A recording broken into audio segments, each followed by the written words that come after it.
आप सबको जय मसीह की। मैंने पिछले छोटे छोटे वीडियो में आपके सामने रखा था कि कलीसिया में समस्या के कारण क्या है, जिसके कड़ी में मैं आज तीसरा जो ये छोटा वीडियो आपके सामने रख रहा हूँ, उसमें और कुछ कारण जो कलीसिया में समस्या के कुछ कारण हैं, तो उन कारणों को हम रखेंगे। तो आज 9वां कारण ये है, मैंने 8वां तक आपके बीच में पिछले वीडियो में रखा था। 9वां ये है, ईश्वरीय शक्ति के बदले मानवीय शक्ति से मसीह सेवा करना। अर्थात परमेश्वर के सामर्थ्य के बदले में मानवीय शक्ति अर्थात अपनी शक्ति से परमेश्वर की सेवा करना एक समस्या है। इसके लिए 1 कुरिन्थियों उसका 2 अध्याय का हम 1 से 5 पद में अगर पढ़ें तो प्रेरित पौलुस इस तरह से लिखते हैं, भाइयों, जब मैं तुम्हारे पास परमेश्वर के विषय में गवाही देता हुआ आया तो शब्दों या ज्ञान की उत्तमता के साथ नहीं आया, क्योंकि मैंने ये ठान लिया था कि तुम्हारे बीच यीशु मसीह वरन क्रूस पर चढ़ाए गए मसीह को छोड़ और किसी बात को न जानूं। मैं निर्बलता और भय के साथ थरथराता हुआ तुम्हारे साथ रहा। मेरा संदेश और मेरा प्रचार ज्ञान के लुभाने वाले शब्दों में नहीं था, परंतु आत्मा और सामर्थ्य के प्रमाण में था, जिससे कि तुम्हारा विश्वास मनुष्य के ज्ञान पर नहीं परंतु परमेश्वर की सामर्थ्य पर आधारित हो। पौलुस कुरिन्थियों की मंडली को जिस प्रकार परमेश्वर के सामर्थ्य में और उस ईश्वरीय सामर्थ्य में होकर कार्य करने के विषय में बात कर रहा है, पौलुस क्या करता है? पौलुस कहता है, मेरा सुसमाचार, मेरा प्रचार क्या है? यीशु मसीह का क्रूस और उस क्रूस पे चढ़ाए गए मसीह को छोड़ करके वो कुछ बात को न जानूं कहता है।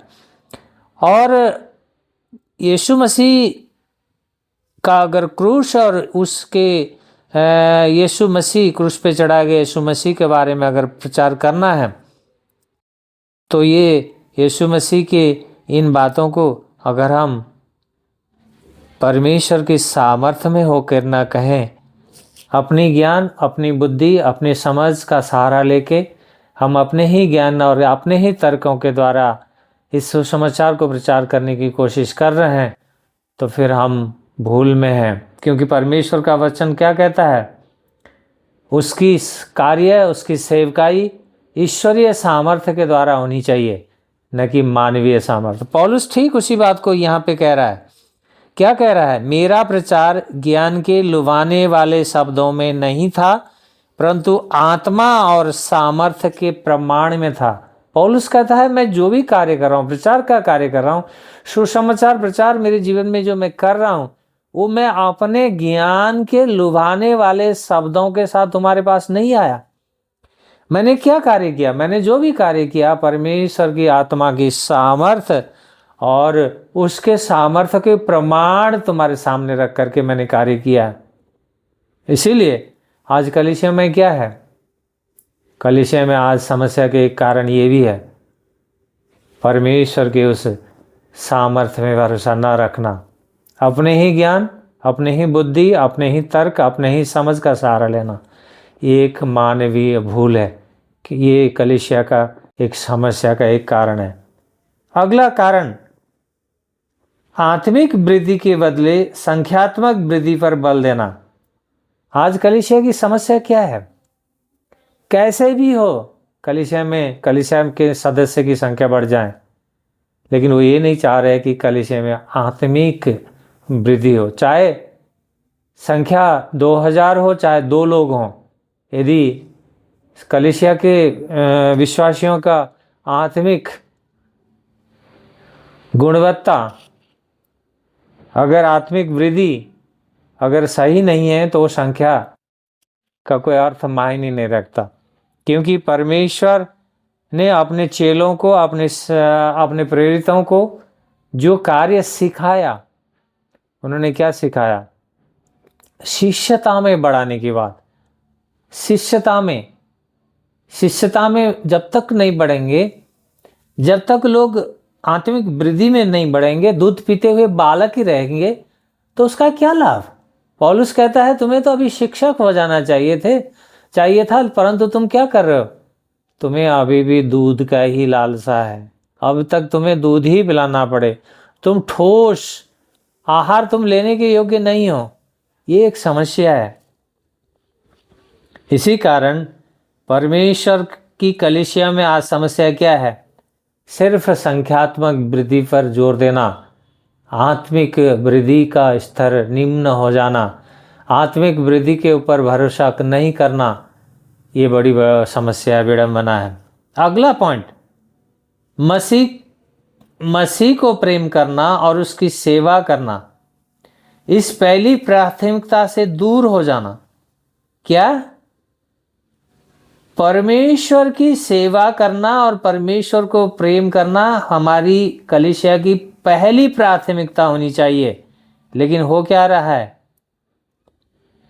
इस प्राथमिकता से कलीसिया दूर हो रही है। एक बड़ी समस्या है। दूसरा कुरिन्थियों उसका 11 अध्याय में, दूसरा कुरिन्थियों अगर 11 अध्याय में हम एक पद पढ़ेंगे, 3 पद में, 11 का 3 में इस तरह से लिखता है, परंतु मुझे भय है कि जैसे सर्प ने हवा को अपनी धूर्तता से धोखा दिया, वैसा ही तुम्हारे मन मसीह की भक्ति की सरलता और पवित्रता से कहीं भटक ना जाएं। कहीं तुम्हारा जीवन भटक ना जाए। परमेश्वर से का प्रेम और परमेश्वर की सेवा करने से कहीं तुम भटक ना जाओ। तुम्हारा जीवन मसीही भक्ति, सरलता और पवित्रता से ना भटक जाओ। पौलुस कुरिन्थियों की मंडली में लिख रहा है, तुम क्या करो, पर तुम्हारा कार्य जैसे सर्प ने अदन की वाटिका में हवा को धोखा दिया, वैसा ही कहीं तुम भी इस संसार में न भटक जाओ। परमेश्वर का प्रेम और परमेश्वर की सेवा, ये तुम्हारी कलीसिया की प्रथम क्या है, ये प्राथमिकता है, होनी चाहिए। परंतु हो क्या रहा है, तुम इससे भटक रहे हो। अगर ऐसा है तो क्या है, कलीसिया की एक समस्या है कि तुमने परमेश्वर के प्रेम और परमेश्वर की उस सेवा से तुम भटक गए हो। अगली समस्या को हम देखेंगे, 12वीं, सामाजिक और भौतिक आवश्यकताओं पर ध्यान देना, अत्यधिक ध्यान देना, न कि आत्मिक आवश्यकताओं पर। आत्मिक आवश्यकताओं की हानि उठाते हुए हम सामाजिक और भौतिक आवश्यकताओं पर अगर ध्यान दे रहे हैं तो ये कलीसिया की समस्या है। इसको हम देखेंगे रोमियो 14 अध्याय में। रोमियो 14 अध्याय का 17 और 18 पद में इस तरह से लिखा है, पौलुस द्वारा लिखी हुई रोमियो की मंडली को लिखी गई ये पत्री, जिसमें लिखा है 14 अध्याय का 17-18 पद में इस तरह मैं पढ़ रहा हूँ, क्योंकि परमेश्वर का राज्य खाना पीना नहीं, परंतु धार्मिकता, मेल और वह आनंद है जो पवित्र आत्मा में है। क्योंकि जो मनुष्य इस प्रकार मसीह की सेवा करता है, वह परमेश्वर को ग्रहण योग्य और मनुष्य में प्रशंसनीय ठहरता है। क्या कह रहा है? रोमियो की मंडली में समस्या रही होगी, खाने पीने, भोज करने और विभिन्न किस्म की पार्टियां करने इस समय लोग कर रहे होंगे। शायद पौलुस इसलिए ये बातें लिख रहा है कि देखो, परमेश्वर का राज्य का कार्य ये खाने पीने का कार्य नहीं है। परमेश्वर का राज्य का काम क्या है? धार्मिकता है, मेल है और पवित्र आत्मा में आनंद का कार्य है। अगर इस तरह से मसीह की सेवा अगर नहीं है तो तुम परमेश्वर को ग्रहण योग्य और मनुष्य में प्रशंसनीय नहीं ठहर सकते। हम क्या कर रहे हैं? हम आज सामाजिक कार्य कर रहे हैं, हम भौतिक आवश्यकताओं की पूर्ति पे लगे हुए हैं, हम आत्मिक आवश्यकताओं की हम अवहेलना कर रहे हैं, आत्मिक आवश्यकता क्या है हमारे जीवन की? परमेश्वर की पवित्रता में बढ़ना। एक व्यक्ति जो परमेश्वर, एक आत्मा जो परमेश्वर ने आपको और हमें कलीसिया में दिया है, उस आत्मा को क्या करना है? उसकी आत्मिक आवश्यकता को पूरा करना, उसे ईश्वरीय मन्ना खिलाना, उसे शिष्यता में बढ़ाना। वो बालक ही वो एक बालक में पन में ही ना रह जाए। अगर पूछें तो बहुत साल से मसीह है, बहुत साल से चर्च आ रहा है, लेकिन उसकी आत्मिक ग्रोथ को अगर देखें तो बिल्कुल नहीं मिलता। अगर ऐसा है तो फिर ये क्या है? ये सामाजिक और ये भौतिक आवश्यकताओं की जो पूर्ति है, इससे क्या हो रही है? कलीसिया में आत्मिक हानि हो रही है, आत्मिक आवश्यकताओं की पूर्ति नहीं हो रही है। ये समस्या है आज कलीसिया में। कलीसिया के सेवक, कलीसिया के दास, पास्टर, प्रचारकों का क्या उत्तरदायित्व है?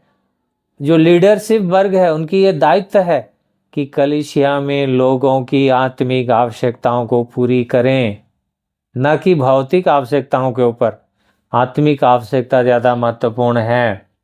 इसीलिए अगर ऐसा है तो फिर ये एक समस्या है, कलीसिया की समस्या है। कलीसिया की उन्नति न होने की एक कारण ये भी है। अगला देखेंगे 13वां पॉइंट। कलीसिया को विश्वासियों की देह के बदले भवन और बजट के रूप में देखना। क्या कर रहे हैं? कलीसिया को विश्वासियों का एक देह, एक अंग के रूप में ना देख के एक भवन और एक बजट के रूप में देखना।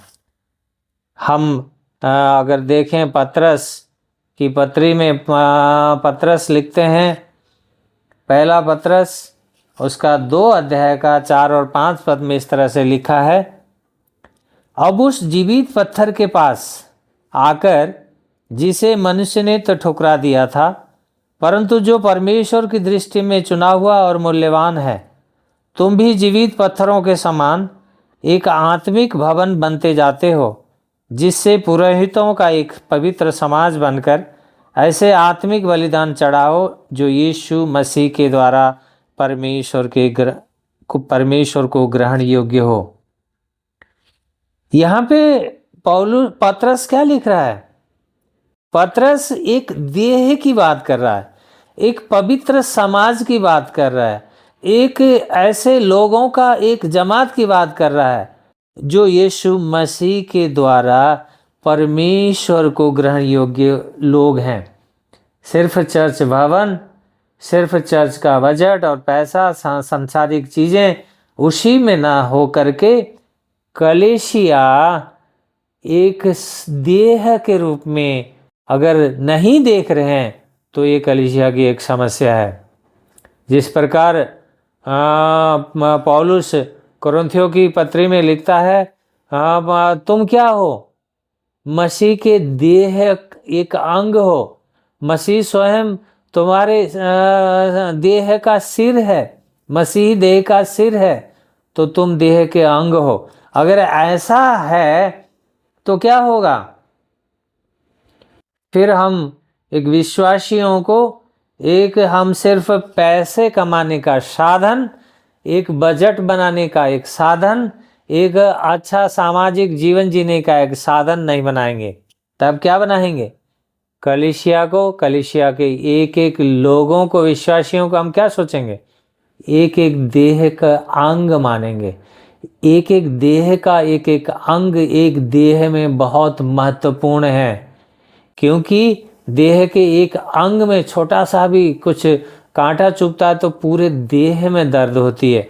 ऐसा हम तब मान सकेंगे।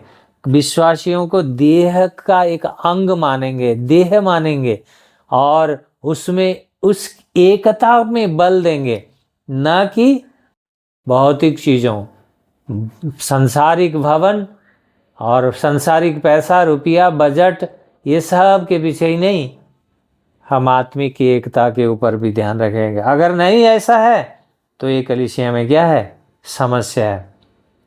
अगला पॉइंट, मसीह के स्तर के बदले संसार के स्तर से सफलता नापना। हम क्या कर रहे हैं कलीसिया में?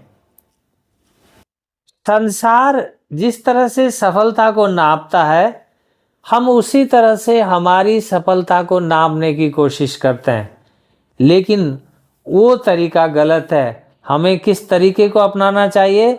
जो परमेश्वर का तरीका है, जो यीशु मसीह का तरीका है, जो यीशु मसीह चाहता है, उस तरीके से अगर हम सफलता को ना नापें तो फिर हमारा कार्य, हमारे सब मेहनत सब क्या है? व्यर्थ हैं। आप देखिए परमेश्वर का वचन प्रकाशित वाक्य 3 अध्याय का 1-2 पद में सरदिस की कलीसिया को प्रभु क्या लिख रहा है, क्या कह रहा है? सरदिस की कलीसिया के दूत को लिख, जिसके पास परमेश्वर की 7 आत्माएं और 7 तारे हैं, वह ये कहता है, मैं तेरे कार्यों को जानता हूँ कि तू जीवित तो कहलाता है पर है मरा हुआ। जागृत हो और जो वस्तुएं शेष रह गए हैं उसे वो और मिटने पर हैं, उन्हें दृढ़ कर, क्योंकि मैंने अपने परमेश्वर की दृष्टि में तेरे किसी कार्य को पूर्ण नहीं पाया।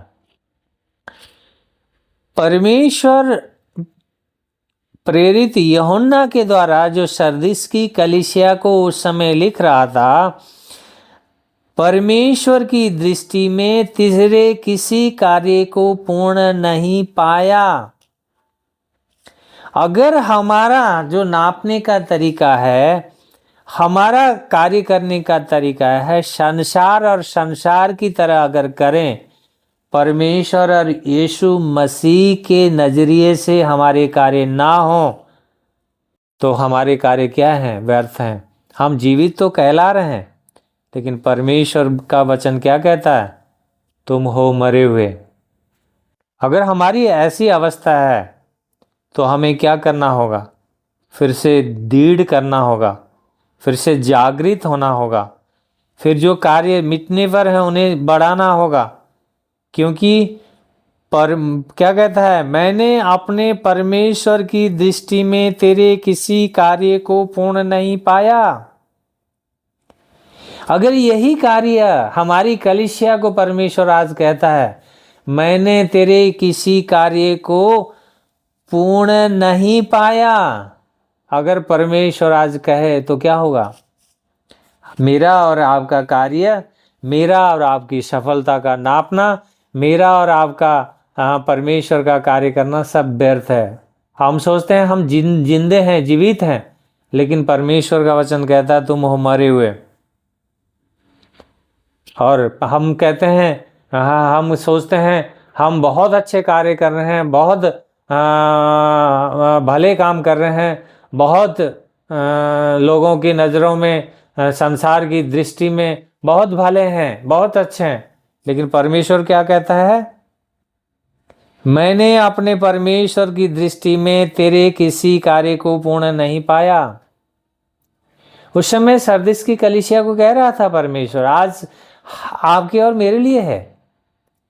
अगर आपके और मेरे लिए मेरे कार्य, आज की कलीसिया के कार्य परमेश्वर के दृष्टि में पूर्ण नहीं है, तो ये बहुत बड़ी समस्या है। हमें इस समस्या को दूर करना होगा, हमें यीशु के पास आना होगा, अपने आत्मनिरीक्षण करना होगा, अपने आप को देखना होगा, परखना होगा, जांचना होगा। हम दूसरे के ऊपर उंगली बहुत जल्दी उठाते हैं, वो उंगली खुद के ऊपर उठाना होगा, देखना होगा कि हम कहाँ हैं। हम अपने आप को जिंदे सोच रहे हैं, लेकिन हम, परमेश्वर का वचन कहता है तुम मरे हुए हो। अगर आज आपकी और मेरे लिए परमेश्वर इन शब्दों का प्रयोग करे तो कितनी भयानक बात है। इसीलिए क्या कह रहा है?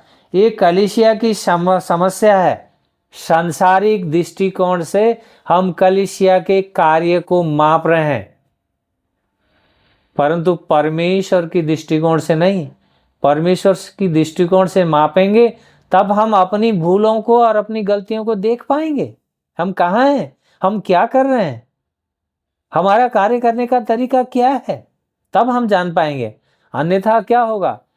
हम अपने आप में घमंड में फूले हुए, अपने आप में घमंड में कार्य करते हुए हम आगे बढ़ रहे होंगे। एक कलीसिया की एक बहुत बड़ी समस्या होगी। मैं आज आपके सामने इतना ही रखूँगा। अगले वीडियो में फिर हम और बातें रखेंगे, क्योंकि आज मैंने आपके सामने 14 पॉइंट तक मैंने रखा है, और मैं आशा करता हूँ कि अवश्य आप इन वचनों को फिर से रिपीट करें, फिर से बाइबल में जाएं, फिर से बाइबल खोलें, फिर मनन करें और देखें और अपने जीवनों में लागू करें। अगर हम इन वचनों को जीने की प्रयास नहीं करेंगे, जो वचन परमेश्वर का वचन हमें हमसे बात करता है, हमें सिखाता है, अगर हम उन वचनों को जीने का प्रयास नहीं करते तो आपकी और मेरी मसीहत व्यर्थ है। इसीलिए हमने कलीसियाओं की समस्याओं के कुछ कारण रखे हैं। आप इन बातों को मनन करें, पढ़ें, दूसरों को भी सिखाएं, दूसरे को भी उत्साहित करें, ताकि आप और हम क्या हों, परमेश्वर के वचनों में बढ़ते जाएं, उसके अनुग्रह में बढ़ें, आत्मिक उन्नति करें। और क्यों? क्योंकि हम एक एक कदमों दर कदम हमें यीशु के उस देह तक हमें उन्नति करनी है, और एक दिन हम हमारी यात्रा को समाप्त करके उस अनंत की यात्रा में हमें जाना है। तो अब अभी से हमें तैयारी करनी होगी, हमें अपने आप को जांचना होगा, परखना होगा। Thank you. जय मसीह की।